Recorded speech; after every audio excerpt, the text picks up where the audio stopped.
Abandono en la sierra. Pobladores y líderes ejidales de Guerrero describieron a Milenio la situación en la que se encuentran en medio de los incendios provocados por el crimen, que los ataca con explosivos lanzados desde drones. Sacrificio en el Senado. Senador de Morena promovió y permitió la realización de una ofrenda por el Día de la Lluvia, en la que una gallina fue sacrificada. Los siguen buscando. Familiares de los marineros que desaparecieron hace 6 meses con el paso de Otis en Acapulco mantienen la esperanza de encontrarlos. Valora renunciar. El presidente del gobierno español, Pedro Sánchez, tomará unos días para reflexionar si deja el cargo ante los señalamientos de corrupción contra su esposa, que él califica como ataques.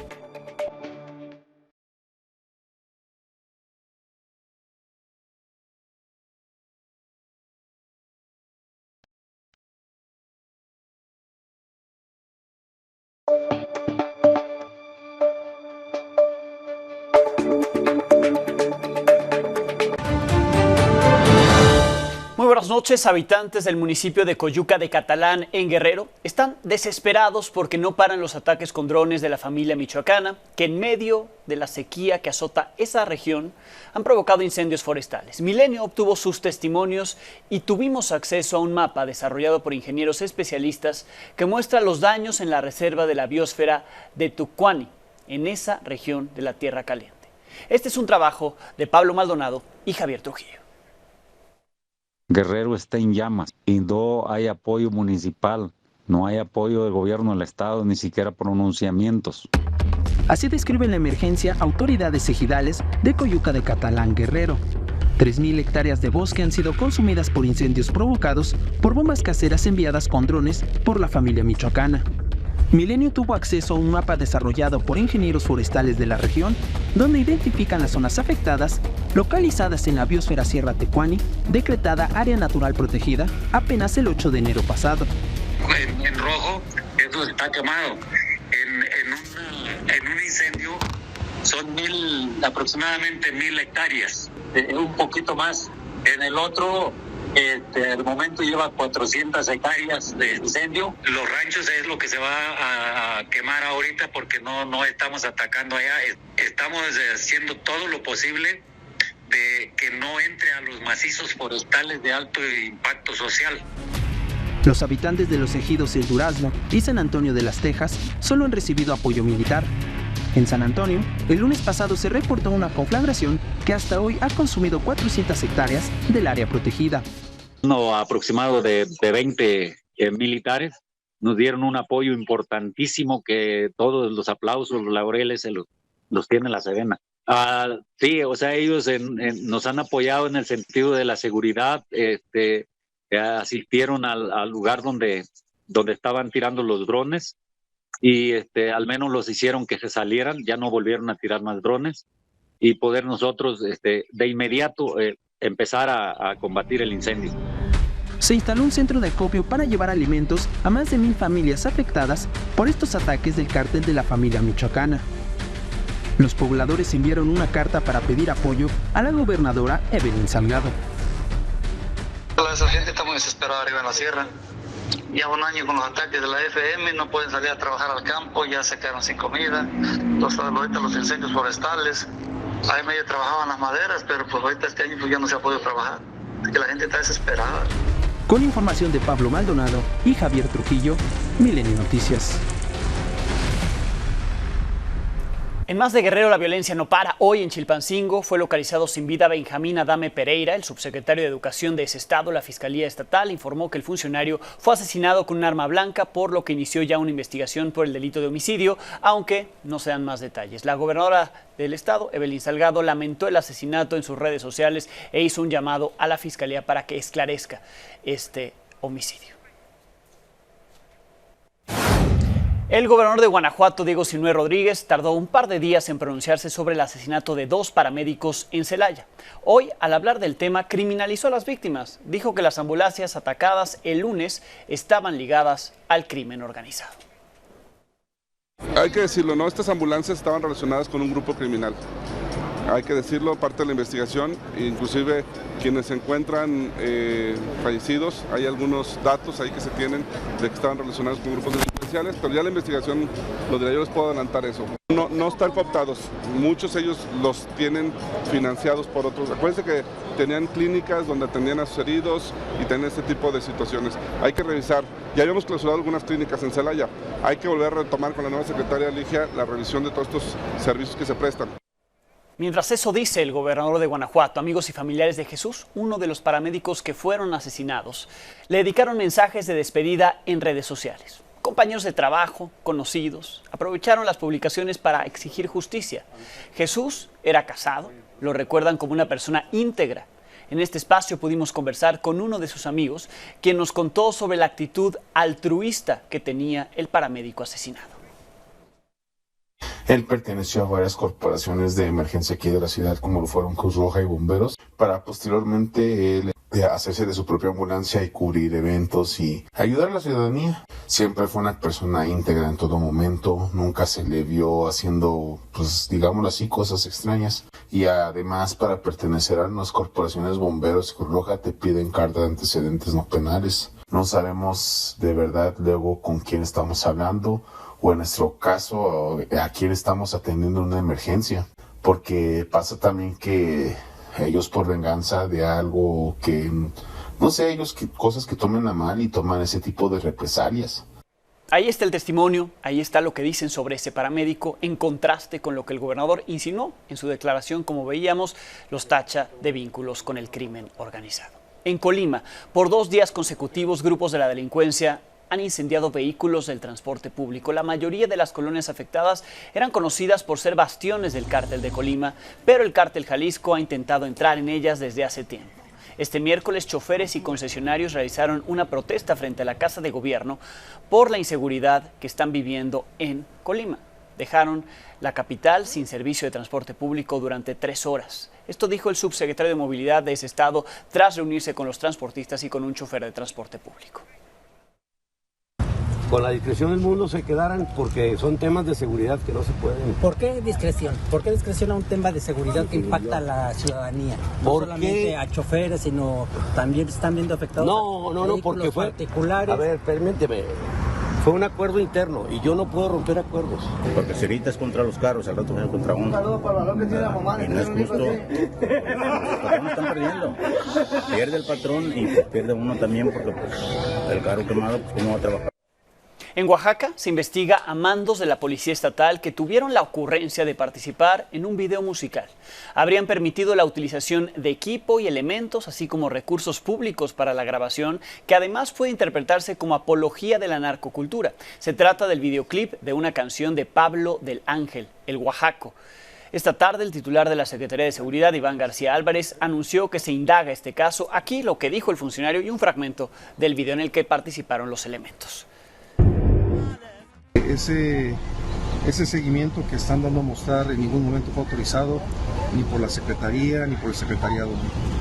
Y conforme se está observando, se integrará lo que es un orden de control interno para ver una investigación de ese seguimiento. ¿Se sabe quién realizó órdenes, de quién recibieron? Eso no se aprueba y no se da seguimiento porque no va con lo que es con las estrategias el seguimiento aquí del Estado. ¿Sí fue grabado en estos días este video? Lo desconocemos porque eso no fue autorizado. Policías removidos de sus cargos en Campeche acudieron esta mañana a Palacio Nacional, aquí en la Ciudad de México, para entregar una denuncia y solicitar una audiencia con el presidente Andrés Manuel López Obrador. Los elementos han señalado amenazas, calumnias y actos de represión por parte del gobierno de Campeche desde que iniciaron una protesta a mediados de marzo, protesta a la que le hemos dado seguimiento aquí. En el estudio me acompañan los policías Rodolfo Ucú y José Grajales Chap.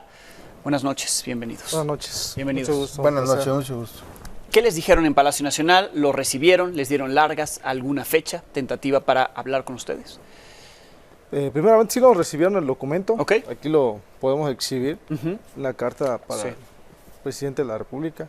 Es con la finalidad de que nos dé una audiencia para platicar sobre el asunto, ya que nuestra gobernadora ya vino a dar su postura. Entendemos que ella dio una posición y nosotros queremos que nuestra voz también sea escuchada. A este documento nos refirieron que en próximos momentos nos iban a dar una respuesta. Sí. Para aquí está la confirmar. carta, está por cierto dirigida al presidente Andrés Manuel López Obrador, firmada por 5 de ustedes. Así es. ¿Ustedes ya lo removieron del cargo? Nosotros representamos a más de 900 policías que están en la manifestación pacífica. Sí. Hasta el día de hoy no ha habido nada formal del hecho. Nada más se vio en redes sociales que subieron algo allá en las redes sociales de la Policía Campeche, pero no ha habido nada así por escrito, ni una notificación, así que hasta el día de hoy seguimos activos. ¿A ustedes les siguen pagando o les tienen retenidos los salarios? Nos tuvieron retenido, pero nos pagan en la nómina. Lo retuvieron, pero nosotros indagamos, fuimos a preguntar a la Secretaría de Finanzas y ellos nos dijeron que la Secretaría pidió que se pagara en cheque.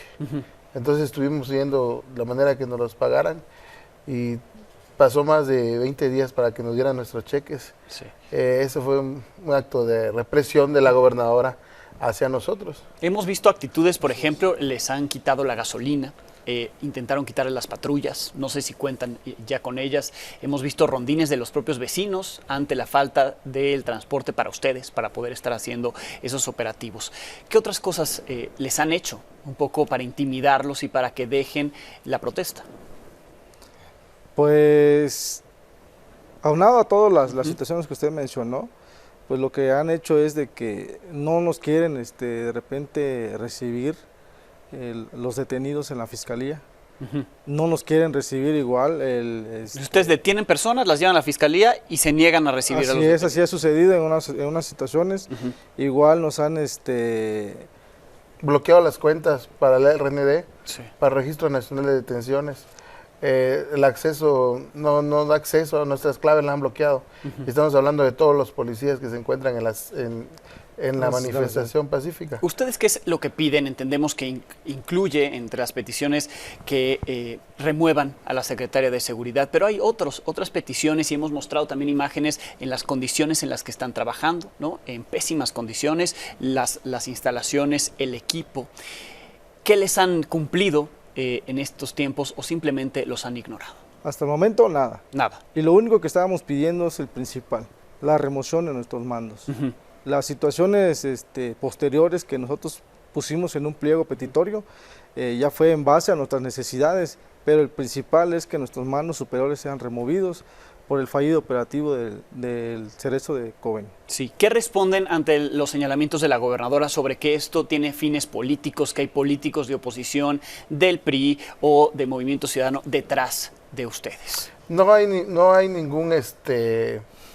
ningún tipo de político detrás de esto, puesto que los que llevaban al mando del operativo no eran los políticos, era la secretaria y sus subalternos, los altos mandos, como es el subsecretario y el director. Ellos cometieron muchos errores y el último fue el del operativo del penal, y el del operativo penal puso en riesgo y vulneró la vida y vulneró los derechos humanos de las compañeras. Por protocolo de la ley del uso de la fuerza, que fue promovida por nuestro presidente de la República. En el artículo 30 te habla de los protocolos para hacer ese tipo de intervenciones. Había un motín, un intento de motín, fueron enviadas policías. Mujeres policías fueron al frente sin su equipo, nada más con su credencial y con su bodycam. Sí, eso también hemos referido de que las bodycam, ¿por qué no han exhibido esos videos?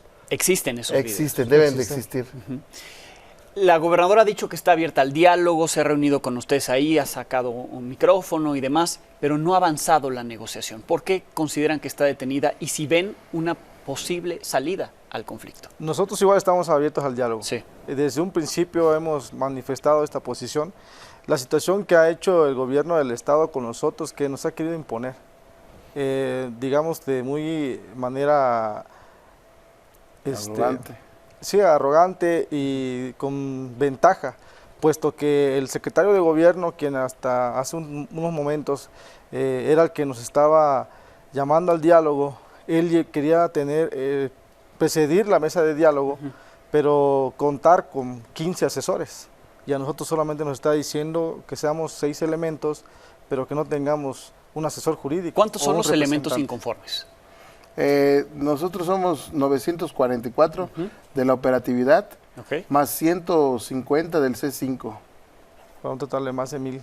Más de 1000 elementos inconformes, sí, a los cuales no se le han atendido las demandas, de acuerdo a lo que ustedes me dicen. Están dispuestos al diálogo y la petición para que el presidente atienda las demandas. Referente al tema del día que fue la gobernadora con el megáfono, fue muy puntual cuando llegó. Dijo que el punto número 1, que es remover a Marcela, que no era negociable. No era negociable. Entonces, pues si no es negociable, ¿cuál es el diálogo? Sí. Claro, y esa es la principal, lo principal que estamos ella ya dio su postura con el presidente de la República. Nosotros ya le venimos a pedir una audiencia al presidente y con documentos. Sí. Y las firmas de todos y las firmas de todos. Yo solo mostraba la carátula, pero ahí están todas las demás. Para que vea él. Sí. Escuche esta parte, ¿no? La parte de los policías. Estas son las firmas de todos. Sí. Hoy no tuvo tiempo el presidente de recibir. Sí, no lo recibieron. Solo el documento, ¿no? Sí. Está la acuse. Sí. Ahí está cómo ustedes llegaron hoy. En la mañana le recibieron el documento y les dieron fecha y las firmas de seguimiento o no. No, hasta ahorita no. Nada. Solamente nos dejaron en espera. Bien, pues ahí está la petición. Estamos atentos a la respuesta que tengan tanto de la gobernadora como de la autoridad federal para que sigan haciendo su trabajo. Al final de cuentas, eso es lo que quieren. Así es lo que no hemos dejado de trabajar. No hemos dejado de trabajar. Desafortunadamente, nada más es el gobierno del Estado quien ha estado violentando el Estado de Derecho, puesto que el artículo 21 constitucional es muy puntual. La seguridad pública está a cargo del gobierno del Estado. Sí. Y ellos se están violentando no nada más a los 1000 policías, sino a todo el pueblo campechano. Bien, les agradezco mucho. Muchísimas gracias. Gracias. Y gracias a ustedes por la atención. Y sigue abierta la invitación a la gobernadora Laida Sansores, a quien hemos buscado desde que comenzó la protesta. Muchísimas gracias. Para lo que sí tuvo tiempo el presidente fue para criticar por más de 40 minutos de su conferencia mañanera la política exterior del gobierno estadounidense. Aunque dijo que el presidente Joe Biden ha sido respetuoso, consideró que hay grupos golpeadores de la derecha detrás del informe sobre derechos humanos en el que no le fue nada bien a México. Creo que ya lo que dijimos ayer es suficiente. Es una manía del gobierno de Estados Unidos de entrometerse en la política interna de otros países. Nosotros hemos insistido mucho, y lo vamos a seguir haciendo, en que deben de cambiar su política exterior. ¿Qué tienen ellos que meterse en el asunto de las diferencias que tenemos con el Poder Judicial? ¿Quiénes son ellos para intervenir? ¿Cuál es el fundamento legal? ¿Quién les autoriza a intervenir? Están violando flagrantemente el derecho internacional, la independencia, la soberanía de los pueblos. Imagínense de que les declaremos, ¿no?, que violan los derechos humanos y los derechos políticos y las libertades. La democracia es sinónimo de diversidad, de pluralidad, pero en Estados Unidos hay demasiadas contradicciones al interior del gobierno. Una cosa es lo que opina la Casa Blanca, otra cosa es lo que se hace en el Congreso, otra cosa es lo que hace en el Poder Judicial. Salen estos comunicados que están manejados por la derecha internacional. Es una internacional de derecha apoyada en Estados Unidos. Ya sabemos, esos son los golpeadores, los halcones, vinculados con las mafias de los países. ¿O sobre el informe de derechos humanos que sacó el departamento? No, es que la verdad es muy superficial, no tiene sustento. ¿Cómo le vamos a hacer caso? Si dicen que nosotros promovimos que se difundieran 20,000 señalamientos en contra de la presidenta de la Suprema Corte. ¿Dónde están las pruebas? Es muy irresponsable. O sea, es una tomadura de pelo. Les afecta mucho. No son serios, son mentirosos. A ver que se prueben. 42 minutos hablando del gobierno de Estados Unidos, que por cierto le respondió al presidente a través del vocero adjunto del Departamento de Estado, Vedant Patel, aclaró que el informe anual sobre prácticas de derechos humanos no viola el derecho internacional. publication of the Human Rights Report is not a violation of international law. It's something that we have done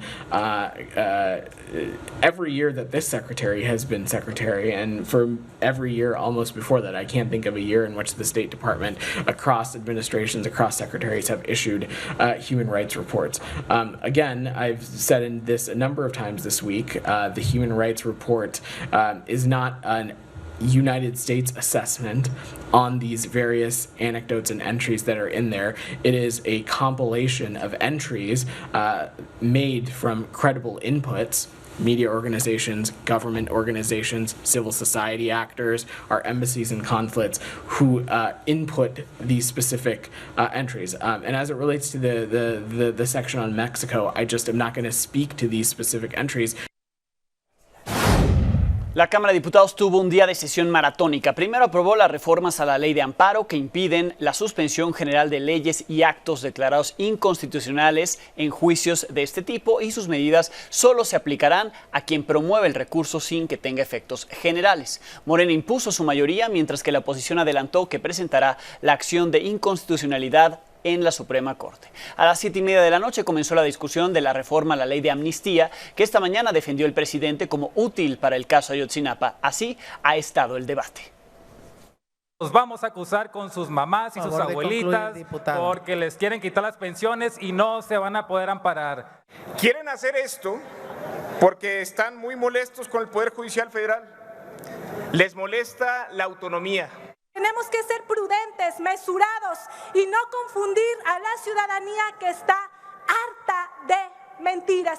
Y por eso en ya te creció la nariz. Si hoy su mayoría artificial impone esta nueva injuria, nos veremos en la Suprema Corte de Justicia. Aquí seguiremos viendo cómo sacan las garras, pero también cómo les ponemos un estate quieto. Estos son leyes, no son tamales. No se vuelvan diputados tamaleros. No legislen vía fast track.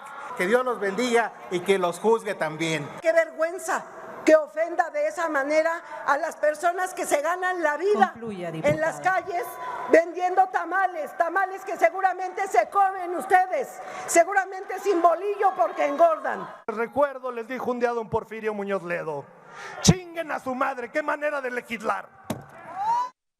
Por cierto, en estos momentos, esta es la señal en vivo, se está votando la reforma a la ley de amnistía y le adelanto, en unos minutos quedará aprobada, pues necesita solamente la mayoría simple y Morena y sus aliados tienen los votos necesarios. En lo general, está por aprobarse. Eso en la Cámara de Diputados. En el Senado, la creación del Fondo de Pensiones para el Bienestar, que toma dinero de las Afores inactivas, se aprobó ya en comisiones, en la Comisión de Seguridad Social y de Estudios Legislativos. Mañana subirá al Pleno. Todo este trabajo legislativo fue opacado por una ofrenda por el Día de la Lluvia. Ocurrió en la terraza del Senado, fue promovida y permitida por el senador de Morena, Adolfo Gómez. En el ritual sacrificaron a una gallina. Las imágenes de la brutalidad ejercida contra el animal son indignantes, no las vamos a reproducir, pero aquí la crónica de esta ocurrencia.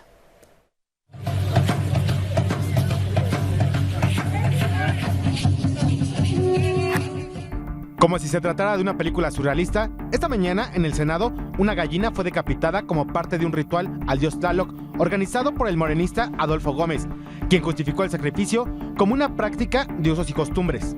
El artículo 2 constitucional manifiesta nuestro libre derecho de que se tiene que respetar las prácticas de los pueblos originarios. La indignación causada por las imágenes provocó que la presidencia del Senado se deslindara de los hechos en un comunicado en el que aseguró que todo fue responsabilidad del legislador de Morena, a quien incluso se le había prohibido ingresar animales. Sin embargo, el Senado no mencionó nada de la publicidad que hizo apenas esta mañana a través de todas sus redes sociales del evento Ofrenda por el Día de la Lluvia, del cual borró la transmisión en vivo. ¿Usted dio la orden de que se bajara la transmisión de este? No, de ninguna manera, al contrario, replíquelo. Replíquelo, no nada más en vivo, replíquelo en todo México, en todo el continente, en todo el mundo. A la condena también se sumó el Partido Verde con una publicación en la que señaló que nada justifica el maltrato animal. Incluso los propios legisladores de Morena le dieron la espalda a su compañero. Nosotros en el grupo parlamentario lo conminamos a que no lo hiciera. No estuvimos de acuerdo, la mayoría, aun cuando se trate, como él alega, de usos y costumbres de sus pueblos originarios.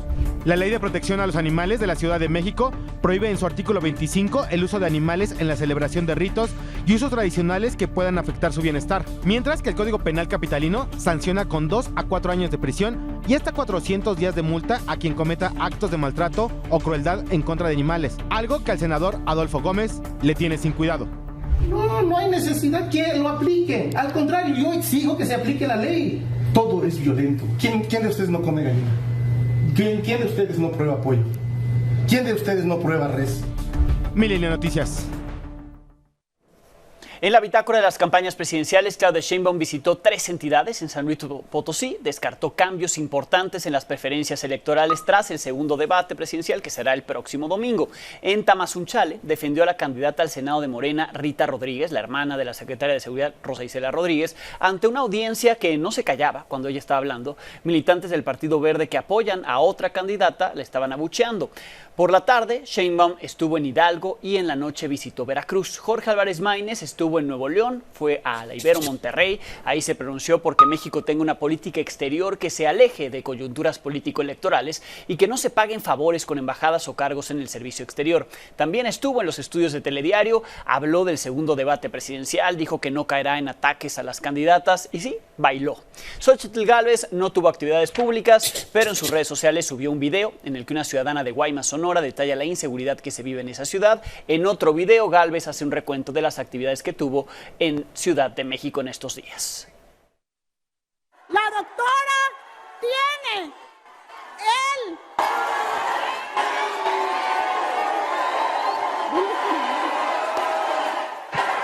Compañeros, les pedimos atención, por favor, para escuchar el mensaje de nuestra compañera. ¿Me van a escuchar? Que un militante de nuestro movimiento, independientemente del partido que sea, debe ser respetuoso. Somos hermanos, el Partido Verde y Morena. Nos vamos a respetar a todos los oradores. Jorge Álvarez Maínez, y pues con esto cerramos, ¿qué te parece? Claro que sí, licenciada. Sí, de veras, tanto gusto. Abrazos y a ver qué pasa el 2 de junio. Sale. Y gracias. Listos para el segundo debate. ¿Sale? Es un honor estar en este programa. Gracias, adelante. Ahí va.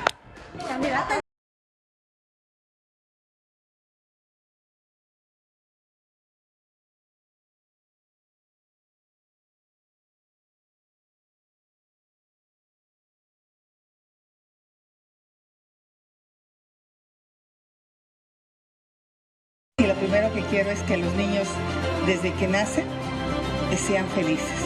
Como presidenta, voy a cuidar a todos los niños. Vamos a garantizar que en todos los pueblos del país tengan lo necesario, que ya no haya violencia. Queremos un México próspero, justo, inclusivo, sustentable, seguro y en paz. Un México de clases medias donde superemos la pobreza y el hambre. Y eso voy a hacer como presidenta. Como se lo adelanté en este espacio ayer, la Sala Superior del Tribunal Electoral del Poder Judicial de la Federación ordenó al gobernador de Yucatán, Mauricio Vila, separarse del cargo para mantener su candidatura plurinominal para el Senado. Con 3 votos a favor y 2 en contra se aprobó la propuesta de la magistrada presidenta Mónica Soto. Ahora el gobernador tendrá un plazo de 10 días para que cumpla con esta acción y así pueda mantener su postulación. Hoy se están cumpliendo 6 meses de que el huracán Otis tocó tierra y devastó Acapulco. Los desaparecidos siguen siendo buscados por sus familiares. Este es un trabajo de Amílcar Salazar Méndez. Esto se está poniendo más intenso. Hay varias embarcaciones que ya no se han podido anclar. Estamos cuidando porque no confiamos. Tenemos motores encendidos. La verdad está muy fuerte. Estamos nerviosos, pero estamos seguros. Los barcos destrozados yacen al filo de la bahía, como monumentos a la furia del huracán Otis.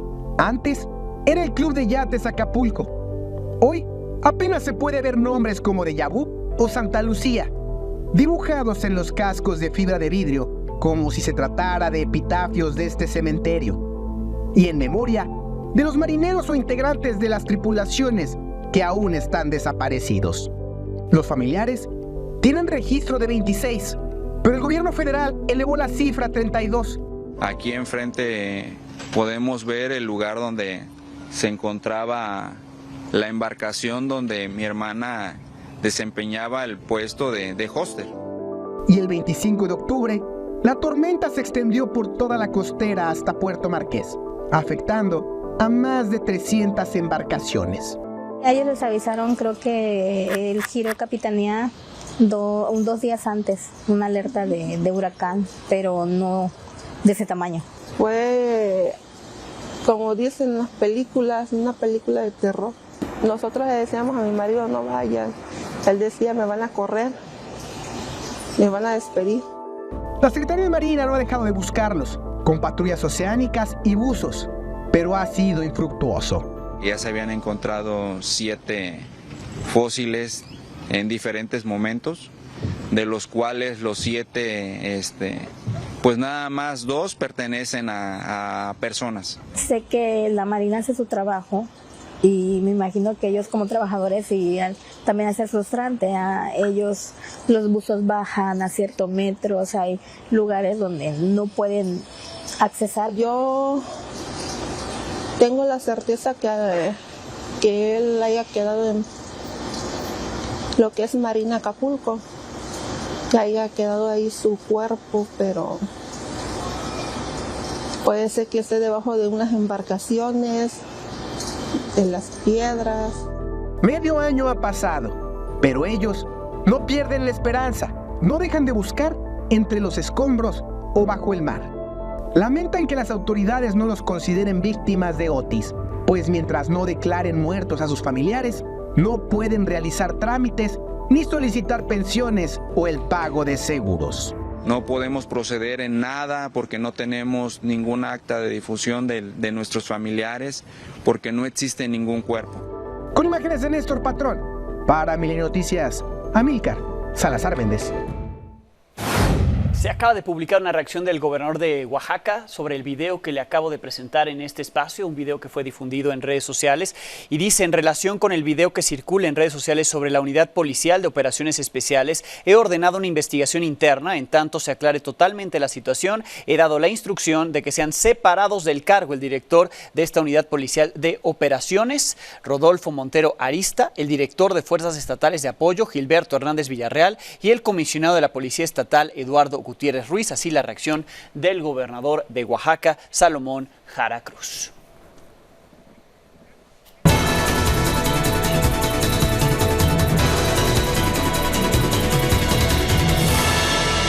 Miércoles de Sofía Ramírez Aguilar, hay información relevante sobre la inflación y además el próximo debate tiene que ver con temas económicos. Bienvenida, Sof. Buenas noches, Alejandro. A ver, rapidísimo. Dato de inflación de hoy fue de 4.6%, mayor al esperado por los analistas de 4.5% y sobre todo mayor al de marzo. Ojo, Semana Santa y la Semana Pascua cayó en abril y por lo tanto no debiera sorprendernos demasiado. Segundo punto, hay que tomar en cuenta que la inflación subyacente, que es esta de largo plazo, sigue para abajo desde enero del año pasado, entonces realmente no tendríamos que preocuparnos. ¿Qué sí vamos a esperar? Posiblemente Banco de México no pueda reducir su tasa de interés de referencia en la sesión de mayo, posiblemente se pase hasta junio y con ello, bueno, pues altera un poco las expectativas. Y la otra cosa es cambio climático, frutas y verduras con una tasa de inflación del 18% para arriba. Ahorita podemos decir, no importa, es la no subyacente, es un tema estacional, sí, pero si esto se mantiene en el tiempo y el cambio climático afecta a las cosechas, pues evidentemente va a acabar impactando también en la comida preparada y en los restaurantes. Sobre todo sequía, ¿no? Sequía. Es donde Sequía más impacto y hay calor. y esto eleva, por supuesto, el precio de frutas y verduras. Ahora, del debate que me decías, bueno, próximo 28, domingo 28 de abril a las 8 de la noche habrá un segundo debate presidencial, la ruta hacia el desarrollo, y bueno, ¿cómo vamos en esos términos? Porque son preguntas que además ha hecho la ciudadanía a las y los el candidato. Primero que nada, en crecimiento. La economía está 4% por arriba del nivel prepandemia, pero si tú sumas todo el crecimiento que se acumulará al final del sexenio, estaremos creciendo menos de 1% al año. Entonces, realmente el crecimiento se ralentiza después de la recuperación post-pandemia y el PIB per cápita está a niveles de 2017, eso es sumamente realmente preocupante. Ahora, la recuperación también ha sido asimétrica. Hay 5 estados, Campeche, Colima, Zacatecas, Veracruz y Tamaulipas, que todavía no recuperan la actividad económica a niveles prepandemia. 2, empleo. Hay 1.8 millones de empleos formales en los primeros 64 meses del sexenio, lo cual es comparable con el sexenio de Calderón, donde se crearon 1.7 millones, pero vamos muy por debajo de los 3.5 millones que se crearon en el mismo periodo en el sexenio de Peña. Punto número 2, el empleo formal es la fuente del ingreso de las familias. 7 de cada 10 pesos de las familias vienen del empleo, por eso importa tanto, y tenemos problemas de informalidad, baja productividad y poca participación en las mujeres, por supuesto todo con impacto directo a la productividad y al tamaño de la economía. Inflación, ya te decía yo el dato reciente, pero no olvidar que el objetivo es de 3% más o menos un punto porcentual, que las personas de menores ingresos son quienes pagan una mayor proporción de su ingreso en inflación y que la canasta básica ha tenido índices inflacionarios superiores a la inflación general. Inversión, 88.5% de la inversión en México es privada. Esto es muy importante porque cuando escuchamos inversión pensamos en los megaproyectos y no, es privada. Y bueno, pues finalmente, si queremos hablar de nearshoring, el desarrollo llega donde hay alto nivel de desarrollo social y eso sabemos todos que en el sur-sureste todavía está pendiente, por lo tanto el corredor transísmico ojalá sea un proyecto interseccional. Bien, veremos qué dicen las candidatas y el candidato el próximo domingo en el debate. Muchísimas gracias. Gracias a ti, Alejandro. Gracias, Sofía Ramírez Aguilar. El presidente del gobierno español, Pedro Sánchez, decidió cancelar durante unos días su agenda para reflexionar, así lo expuso en una carta, sobre su renuncia, sobre si renuncia al cargo por una investigación preliminar que sigue a su esposa, Begoña Gómez, por sospechas de tráfico de influencias y corrupción. Ana Luisa Ruiz tiene los detalles.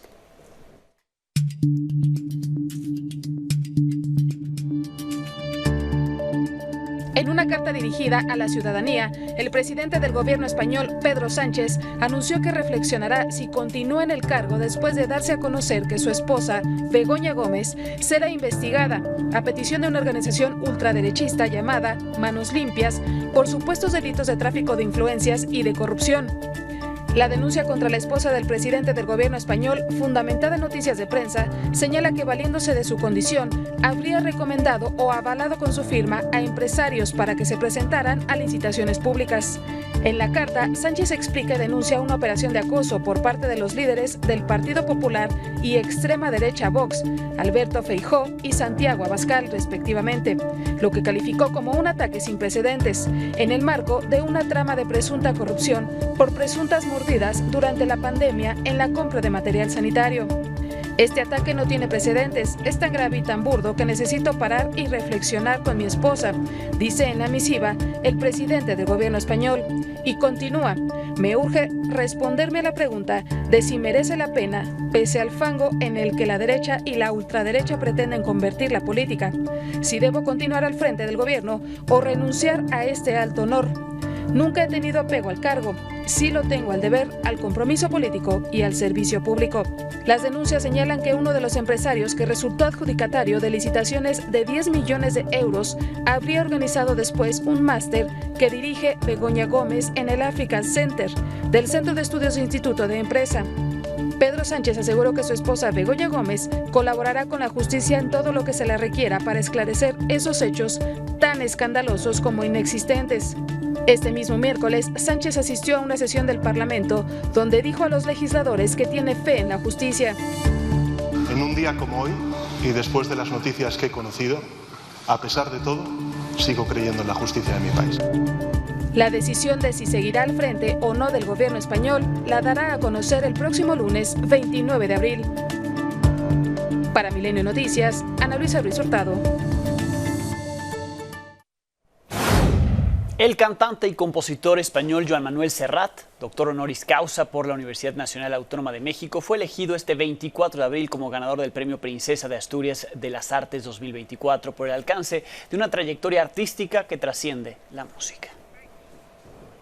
Un par de años desde que anuncié mi retirada de los escenarios, pues este ha sido un momento muy inesperado y feliz. Espero tener tiempo para poder disfrutarlo con la serenidad y la distancia que también merece. Pausa y volvemos. Uno hasta el fondo, Gil Gámez.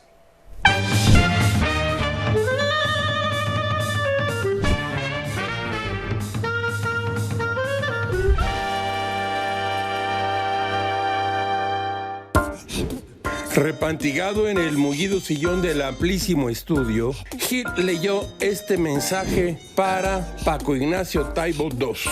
Veamos. En los últimos 9 años, disminuyó 14.6% la población lectora en México, al pasar del 84.2% en 2015 a 69.6% en 2024. Además, se redujo el número de libros promedio leídos en ese mismo periodo de 3.6 a 3.2. De acuerdo con las cifras que dio a conocer durante el Día Mundial del Libro el Instituto Nacional de Estadística y Geografía, el INEGI, a través del módulo sobre la lectura MOLEC, aunque del 2023 al 2004 los lectores incrementaron de manera, vamos a decir, raquítica, 1.1%. Cada año disminuían desde el 2015, que fue el primer año en que se realizó la encuesta.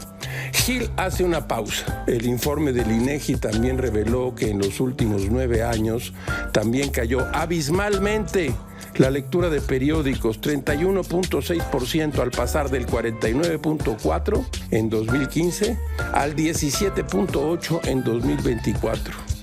Así como las revistas, al registrar un decremento del 25.5%.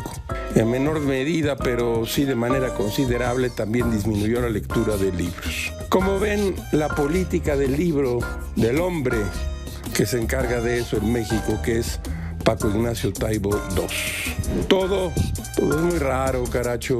Como diría André Moroa, la lectura de un libro es un diálogo incesante en el que el libro habla y el alma contesta.